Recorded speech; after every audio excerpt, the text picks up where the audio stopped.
প্রতিবাদ করে লাভ নেই, সাসপেন্ড করে দেবে, কথাটি বলেছেন দেশসেরা কোচ মোহাম্মদ সালাউদ্দিন। বিপিএল এর মাঠে আম্পায়ারদের সিদ্ধান্তের বিতর্ক যেন পিছুই ছাড়ছে না। গতকাল কুমিল্লা ভিক্টোরিয়ান্স বনাম ফরচুন বরিশালের মধ্যকার ম্যাচেও একটি এলপিডব্লিউ আউট নিয়ে শুরু হয়েছে তুমুল আলোচনা। আইন অনুযায়ী নট আউট সিদ্ধান্তকে আউট দিয়ে বিতর্ক জন্ম দিয়েছেন বাংলাদেশি আম্পায়ার তানভীর আহমেদ। আম্পায়ারের এমন শিশুসুলভ আচরণে ক্ষুব্ধ হয়েছেন কুমিল্লা ভিক্টোরিয়ান্সের কোচ মোহাম্মদ সালাউদ্দিন। ম্যাচ পরবর্তী এক সংবাদ সম্মেলনে মোহাম্মদ সালাউদ্দিন বলেন, খালি চোখে যেটা আমরা দেখছি নট আউট, সেটা থার্ড আম্পায়ার টিভিতে দেখে আউট দিয়ে দিচ্ছেন। আমরা কি করতে পারি? আমাদের তো কিছু করার নেই। তিনি আরো বলেন, আমরা মাঠে চিল্লাচিল্লি করি, এটা কি চান? এমনি সাসপেন্ড করে দেবে, যেহেতু খেলা চলছে।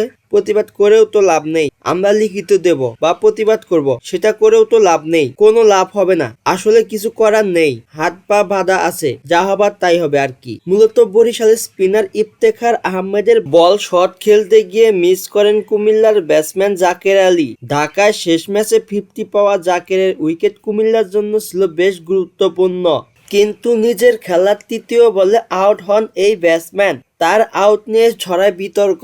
খালি চোখেও বোঝা যাচ্ছিল ball outside off the stump pitch করেছে।